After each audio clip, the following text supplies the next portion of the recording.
Hello বন্ধুরা, কেমন আছেন সবাই? আশা করি ভালো আছেন।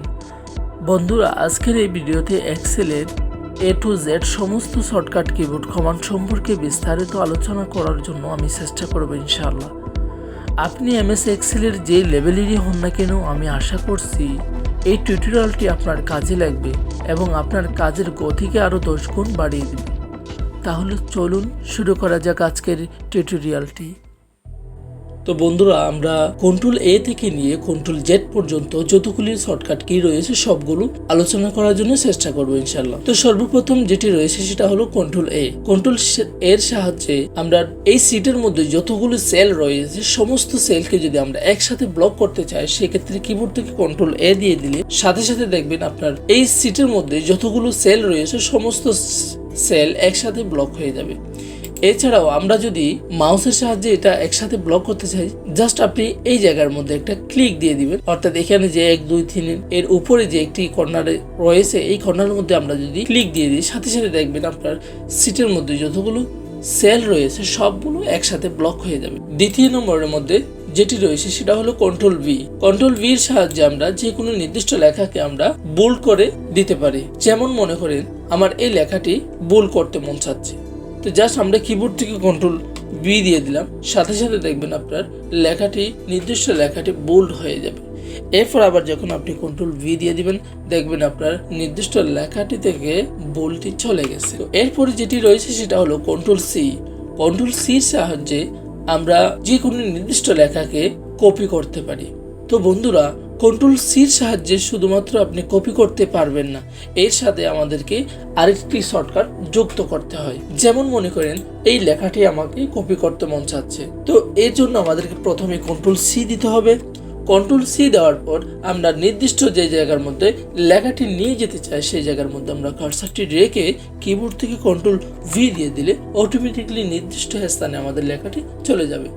তো সাপোজ মনে করেন এখানে আমার লেখাটি নিয়ে আসতে মন চাচ্ছে, এই জায়গার মধ্যে আমি রাখতে চাই, তাহলে যেই জায়গার মধ্যে আমরা লেখাটিকে নিয়ে যেতে চাই সেই জায়গার মধ্যে আমাদেরকে সেল পয়েন্টারটি নিয়ে ক্লিক করতে হবে। তারপর আমরা কিবোর্ড থেকে কন্ট্রোল V দিয়ে দিলে অটোমেটিকলি ওই জায়গার মধ্যে লেখাটি চলে আসবে। তো বন্ধুরা, এরপরে যে শর্টকাট কিটি রয়েছে সেটা হলো কন্ট্রোল D। কন্ট্রোল D এর সাহায্যে আমরা যে কোনো একটি লেখাকে ডুপ্লিকেট নিতে পারি। যেমন মনে করেন আমার এই লেখাটির নিচে যদি আমার কোনো একটি লেখা নিতে হয়, হুবহু লেখা, কিন্তু নিচে আরেকটি যদি লেখা আমি নিতে চাই, সেই ক্ষেত্রে আমরা নির্দিষ্ট লেখার নিচে সেলের মধ্যে সেল পয়েন্টারটি নিয়ে ক্লিক করে তারপর কিবোর্ড থেকে কন্ট্রোল D দিয়ে দিলে দেখবেন আপনার ওই লেখার নিচে আরেকটি লেখা ডুপ্লিকেট চলে আসবে। এছাড়াও আমরা মনে করেন আমার এই ডাটাটার মধ্যে এখানে আমি প্রথম একটির টোটাল বের করেছি, বাকি দুটার টোটাল এখনো বের করে নেই, ঠিক আছে? তো বাকি দুটার যদি টোটাল আমাদের বের করতে হয়, তাহলে সেক্ষেত্রে আমরা সমস্ত সেলগুলিকে একসাথে ব্লক করে কিবোর্ড থেকে কন্ট্রোল D দিয়ে দিলে ওই উপরের গুলি সহ একসাথে ব্লক করে নিতে হবে।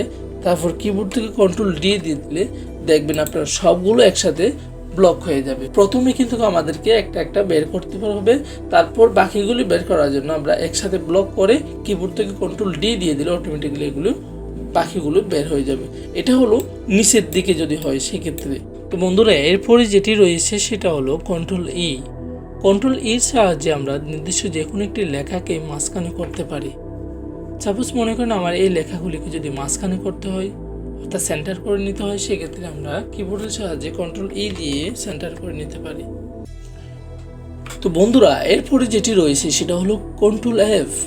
কন্ট্রোল F এর সাহায্যে আমরা নির্দিষ্ট যে কোনো একটি লেখা বা নাম্বার খুঁজে সহজে বের করে নিতে পারি। সাপোজ মনে করেন আমার এখানে এই জায়গার মধ্যে আমার কিছু মানুষের লিস্ট রয়েছে, সেখান থেকে আমি নির্দিষ্ট কোনো একজন ব্যক্তিকে খুঁজতে চাচ্ছি। ওকে, তো নির্দিষ্ট ব্যক্তি হয়তো একই নামের কয়েকজন থাকতে পারে, ঠিক আছে? একই ঠিকানার কয়েকজন থাকতে পারে, কিন্তু একই নাম্বার কয়েকজনের কোনোদিনও থাকে না।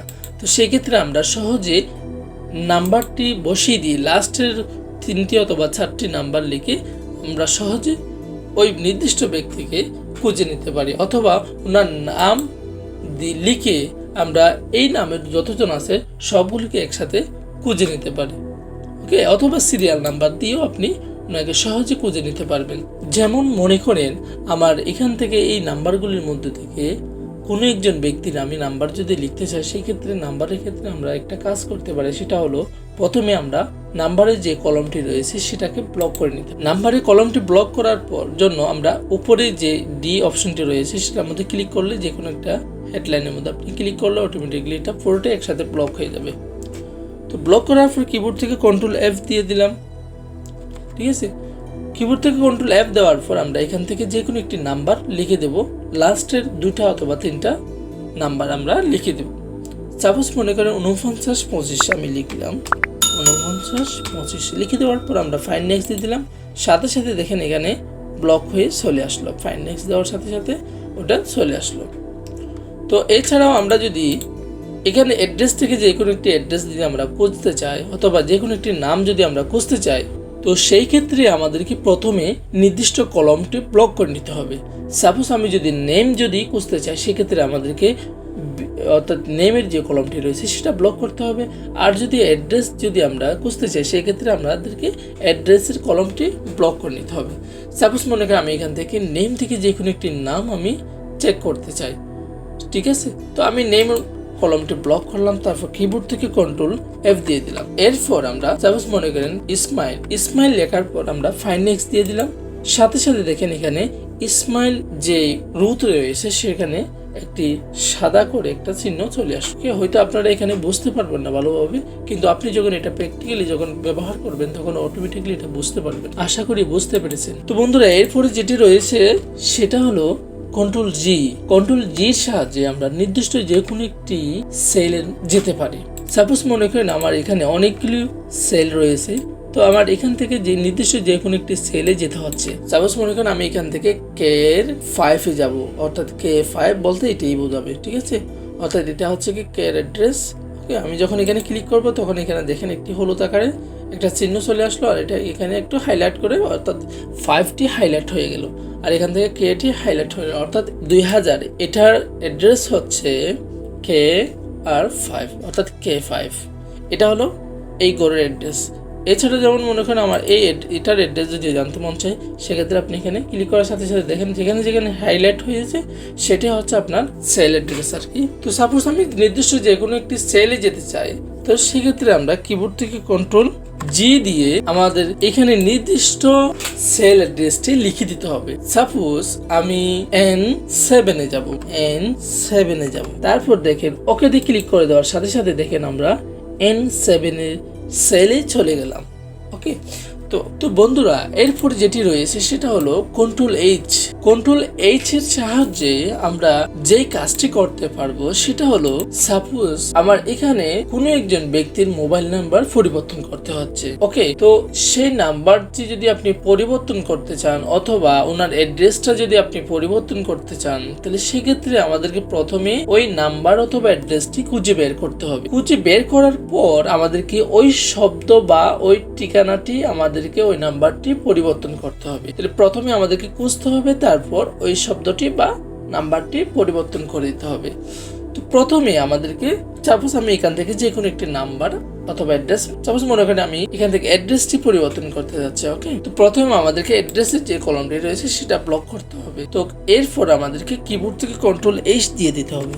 কিবোর্ড থেকে কন্ট্রোল H দিয়ে দিলে আমরা ফাইন্ড হোয়াটের মধ্যে আমরা লিখবো সাপোজ কুমিল্লা, ঠিক আছে। কুমিল্লা লিখলাম, অর্থাৎ আমি কুমিল্লাকে ঢাকা দিয়ে পরিবর্তন করে দিতে চাই, ঠিক আছে। কুমিল্লাকে ঢাকা দিয়ে পরিবর্তন করে দিতে চাই, সেক্ষেত্রে আমাদেরকে রিপ্লেস ওয়ার্ডের মধ্যে লিখতে হবে ঢাকা, অর্থাৎ আমি যাকে দিয়ে পরিবর্তন করতে চাচ্ছি তাকে আমাদেরকে এখানে নিচের গড়ের মধ্যে লিখতে হবে। তো আমি নিচের গড় লিখলাম ঢাকা আর উপরে লিখলাম কুমিল্লা।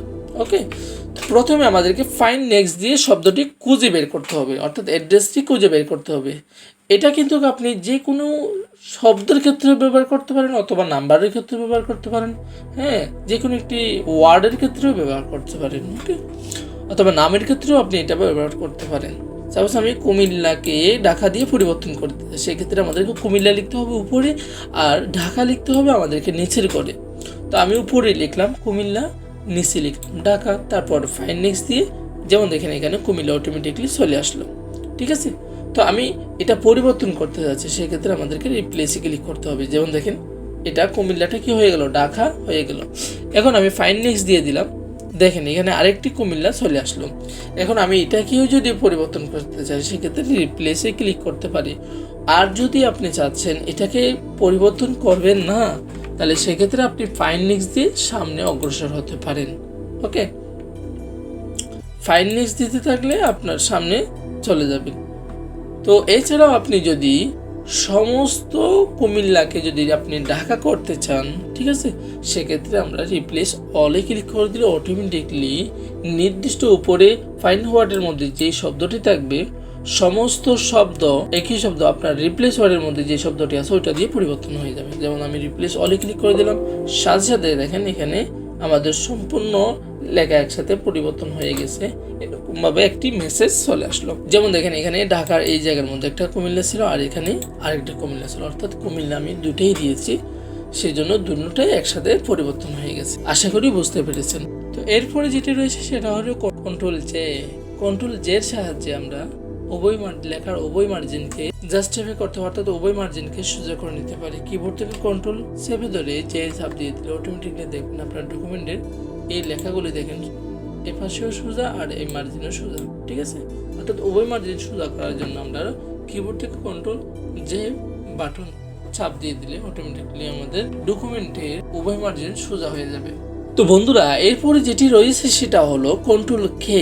কন্ট্রোল কে এর সাহায্যে আমরা যে কোনো একটি ফাইলকে আমরা কোনো একটি লেখার সাথে হাইলাইট করে রাখতে পারি। সাপোজ মনে করেন আমার এই লেখাটির সাথে আমি একটি ফাইলকে লিংক করে রাখতে চাই, তো সেক্ষেত্রে আমরা যেমন মনে করেন আপনার অফিসের মধ্যে অনেক ভাই আছেন যারা আপনার সাথে কাজ করে, এখন প্রত্যেকেরই একটি ফাইল রয়েছে। তো প্রত্যেকের ফাইলগুলো আপনি যদি প্রত্যেকজনের সাথে যদি একটি নাম দিয়ে ওই নামের সাথে যদি আপনি ফাইলের লিঙ্ক অ্যাড্রেস দিয়ে দেন, তাহলে ওই নামের মধ্যে ক্লিক করার সাথে সাথে ওনার যে ফাইলটি রয়েছে সেটা অটোমেটিকলি ওপেন হয়ে যাবে। তো সাপোজ মনে করেন আমি শর্টকাট, সাপোজ এই লেখাটির সাথে আমি একটি লিঙ্ক করতে চাচ্ছি। তো লিঙ্ক করার জন্য আমাদেরকে প্রথমে লেখাটির মধ্যে ক্লিক করতে হবে, তারপর কিবোর্ড থেকে কন্ট্রোল কে দিয়ে দিতে হবে। কিবোর্ড থেকে কন্ট্রোল কে দেওয়ার পর আমরা এখান থেকে যে ফাইলটি এই লেখাটির সাথে লিঙ্ক করতে চাচ্ছি সেই লেখা আমাদেরকে সেই ফাইলের মধ্যে ক্লিক করতে হবে। সাপোজ মনে করেন আমি এখান থেকে বিল ইনভয়েস শিট এই ফাইলটি এই লেখাটির সাথে লিঙ্ক করতে যাচ্ছি, ঠিক আছে। বিল ইনভয়েস শিট এটার মধ্যে ক্লিক করলাম, তারপর ওকেতে ক্লিক করে দিলাম।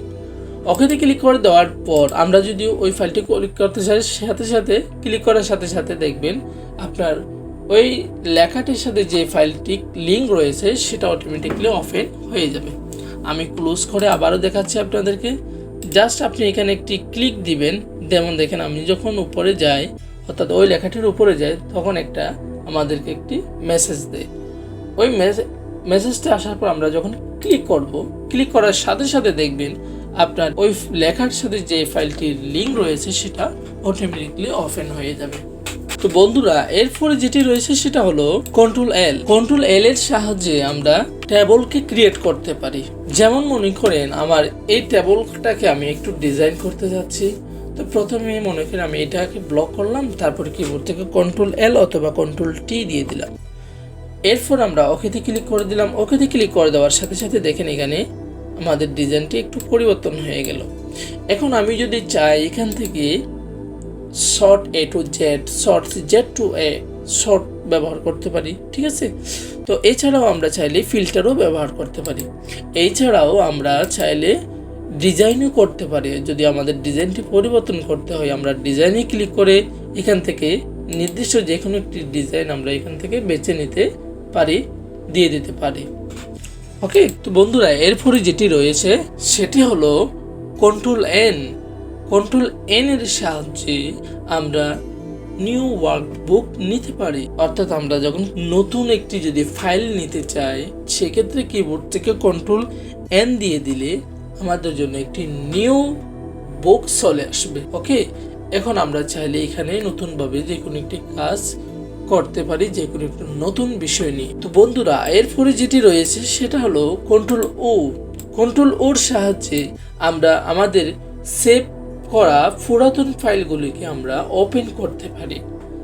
সাপোজ আমাদেরকে কিবোর্ড থেকে কন্ট্রোল চেপে ধরে ও চাপ দিয়ে দিলাম, তারপর এখানে দেখেন আপনার অনেকগুলি ফাইল রয়েছে, এখান থেকে আপনার টার্গেটকৃত ফাইলটি আপনি ওপেন করে নিতে পারেন।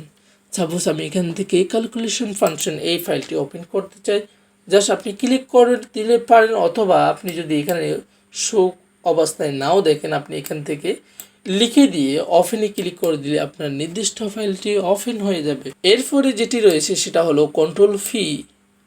কন্ট্রোল ফির সাহায্যে আমরা নির্দিষ্ট যে কোনো একটি ডকুমেন্টকে আমরা প্রিন্ট করতে পারি। সাপোজ মনে করেন আমার এই লেখাগুলি আমি একসাথে প্রিন্ট করতে চাচ্ছি, তো সেই ক্ষেত্রে আমরা কিবোর্ড থেকে কন্ট্রোল ফি দিয়ে যে কোনো একটা ডকুমেন্ট ডাটাকে আমরা প্রিন্ট আউট করতে পারি। কন্ট্রোল ফি দেওয়ার পর আপনি এখানে চাইলে কত পেজ থেকে কত পেজ পর্যন্ত আপনি প্রিন্ট করবেন সেটা লিখে দিতে পারেন। অর্থাৎ আমি মনে করেন 1 থেকে নিয়ে 5 পর্যন্ত যতগুলি লেখা রয়েছে সবগুলো আমি অতটা পেজ আমি বের করব। ওকে, নাম্বার অফ কপিস, আপনি কত কপি বের করবেন সেটা আপনি এখানে লিখে দিতে পারেন। এরপরে আপনি এখান থেকে আপনার নির্দিষ্ট প্রিন্টারের অ্যাড্রেসটি আপনি লিখে দিতে পারেন। ঠিক আছে, তো এখানে আপনার প্রিন্টারের নামটি শো করবে। তারপর আমরা প্রপার্টিসে ক্লিক করার পর এখান থেকে আমরা আমাদের পেজের সাইজটি দিয়ে দিতে পারি। এখানে অনেকগুলি পেজের সাইজ রয়েছে, এখান থেকে আপনি যে পেজের যে সাইজটি দিয়েছিলেন সেটাই আপনাকে এখান থেকে দিয়ে দিতে হবে। তারপর আপনি চাইলে প্লেন পেপার থেকে এখান থেকে যে কোনো একটি, যদি আপনি ফটো পেপার ব্যবহার করতে চান সেক্ষেত্রে এপসন মেথড দিতে পারেন, আর যদি আপনি নর্মাল পেপারে যদি আপনি বের করতে চান সেক্ষেত্রে প্লেন পেপারে ক্লিক করে আপনি কাগজটি বের করে নিতে পারেন। এছাড়াও আপনি যদি কোনো একটি প্রিন্ট যদি আপনি সেভ করে রাখতে চান, তাহলে সেক্ষেত্রে কিভাবে আপনি প্রিন্ট সেভ করে রাখবেন, অর্থাৎ আপনাকে পরিবর্তন করতে হবে না, অর্থাৎ প্রতিবার আপনাকে এখানে এসে পরিবর্তন করতে হবে না। প্লেন পেপার, এপসন মেথড এটার জন্য আলাদা আলাদা করে আপনি সেভ করে রাখতে পারেন, যেমনটা আমি এখানে করে রেখেছি। ডকুমেন্ট পেপার আর একটা হচ্ছে এপসন মেথড। ওকে, এভাবে আপনারা চাইলে, আমি যেমন দেখেন ডকুমেন্ট পেপারের মধ্যে ক্লিক করার সাথে সাথে এখানে অনেকগুলো অটোমেটিকলি সেটিংটা হয়ে গেল। এরপর এপসন মেথডে ক্লিক করার সাথে সাথে অটোমেটিক এটা সেটিং হয়ে গেল। তো এটা কিভাবে করেছি সেই সম্পর্কে আমার অলরেডি একটি ভিডিও রয়েছে, আপনারা চাইলে সেই ভিডিওটা দেখে নিতে পারেন। আমার উপরে আইকনের মধ্যে আমি এটার লিঙ্ক অ্যাড্রেস দিয়ে দিয়েছি, আপনারা চাইলে সেখান থেকে ক্লিক করে দেখে নিতে পারেন। এরপর আমরা ওকে দিয়ে পিন করে নিতে পারি। তো বন্ধুরা, এরপরে যেটি রয়েছে সেটা হলো কন্ট্রোল আর। কন্ট্রোল আর এর সাহায্যে আমরা ঠিক কন্ট্রোল ডির মতন ডুপ্লিকেট একটি নিতে পারি, তবে কন্ট্রোল ডি দিলে আমরা নিচের দিকেরগুলো কপি করতে পারি, তবে কন্ট্রোল আর দিলে আমরা ডান পাশেরগুলি কপি করতে পারি। সাপোজ আমার শর্টকাটের ডান পাশে একটি ডুপ্লিকেট শর্টকাট নিতে হচ্ছে, তো সেক্ষেত্রে আমরা কিবোর্ড থেকে কন্ট্রোল আর দিয়ে দিলে অটোমেটিকলি ডান পাশে আরেকটি শর্টকাট অর্থাৎ ট্যাক্স বেড়ে যাবে। আমি যে কোনো লেখাই লিখি না কেন, সাপোজ মনে করেন আমি এখান থেকে যে এই লেখাটি লিখলাম, তারপরে কন্ট্রোল আর দিয়ে দিলাম, হুবহু বাম পাশে যে লেখাটি রয়েছে সেটার নেই আরেকটি লেখা অটোমেটিকলি চলে আসবে। এছাড়াও কন্ট্রোল আর দিয়ে আমরা আরেকটি কাজ করতে পারি, আর সেটি হলো মনে করেন না এখানে এই ডকুমেন্টের মধ্যে আমার জানুয়ারির যে টোটালটি রয়েছে সেটাই বের করেছি, কিন্তু আমি বাকি ফেব্রুয়ারি, মার্চ থেকে নিয়ে জুন পর্যন্ত যেটা টোটাল রয়েছে সেটা আমি কিন্তু এখনও বের করিনি। তো বাকিগুলি যদি আমাদেরকে বের করতে হয় সেক্ষেত্রে আমরা যে প্রথম যেটা বের করেছি সেটা সহ সবগুলো একসাথে ব্লক করে নিব। ব্লক করার পর কন্ট্রোল আর দিয়ে দিতে হবে। এখানে একটা শর্ত হচ্ছে, আপনার ডান দিকের যদি আপনার কোনো ফলাফল বের করতে হয় সেক্ষেত্রে আমরা কিবোর্ড থেকে কন্ট্রোল আর অর্থাৎ রাইট, আর যদি আপনার ডাউন নিচের দিকের যদি কোনো ফলাফল বের করতে হয় যেমনটা আমরা এর আগে করেছিলাম, ঠিক আছে, সেক্ষেত্রে আমরা কিবোর্ড থেকে কন্ট্রোল ডি দিয়ে দেব।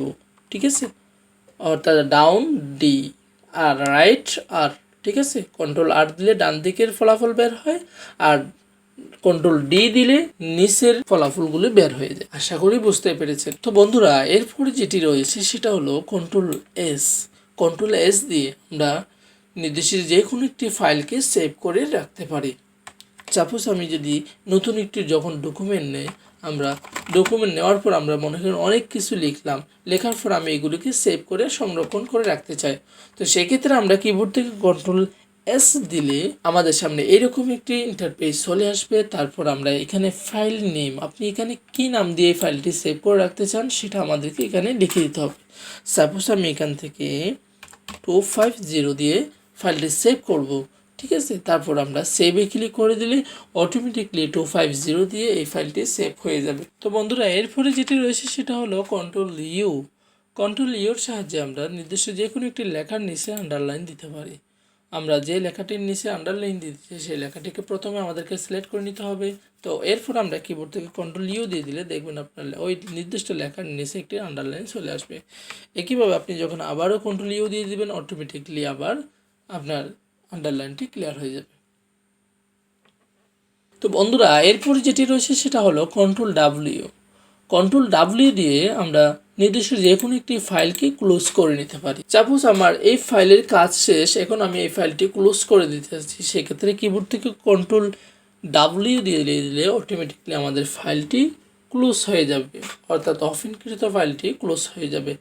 আমরা কিন্তু এখনও এক্সেল থেকে বের হয়নি, জাস্ট আমরা যে ফাইলটি ওপেন করেছিলাম সেটাই ক্লোজ হয়েছে।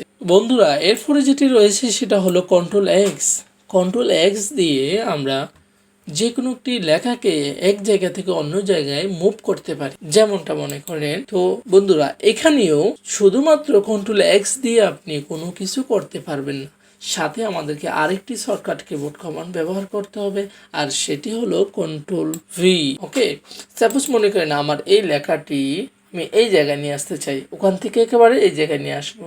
ঠিক আছে, তো যেই লেখাটিকে আমরা মুভ করতে চাই সেক্ষেত্রে সেই লেখাটিকে প্রথমে আমাদেরকে কন্ট্রোল এক্স দিতে হবে। এই লেখাটির মধ্যে ক্লিক করার পর কিবোর্ড থেকে কন্ট্রোল এক্স দেওয়ার পর আমরা নির্দিষ্ট যেই জায়গার মধ্যে লেখাটিকে নিয়ে যেতে চাই সেই জায়গার মধ্যে আমরা কার্সারটি অর্থাৎ সেল পয়েন্টারটি নিয়ে ক্লিক করে দেব। তারপর কিবোর্ড থেকে কন্ট্রোল ফি দিয়ে দিলে সিলেক্ট করা লেখাটি নির্দিষ্ট সেলের মধ্যে চলে যাবে। বন্ধুরা এরপর যেটি রয়েছে সেটা হলো কন্ট্রোল ওয়াইড সাহায্যে আমরা রেডু করতে পারি। এই রেডু কি সেটা বোঝার জন্য সাপোজ মনে করেন এই শর্টকাট লেখাটি আমি একবার ডিলিট করে দিলাম। ওকে, তো এখন আমাদের যদি লেখাটি আবার যদি ফিরিয়ে আনতে হয় সেক্ষেত্রে আমাদেরকে কিবোর্ড থেকে কন্ট্রোল জেড ব্যবহার করতে হয়, অর্থাৎ আনডু করতে চাইলে আমাদেরকে কন্ট্রোল জেড ব্যবহার করতে হয়। এখন আমি যদি আবার আগের জায়গায় নিয়ে যেতে চাই সেক্ষেত্রে কিবোর্ড থেকে কন্ট্রোল ওয়াই দিয়ে দিলাম।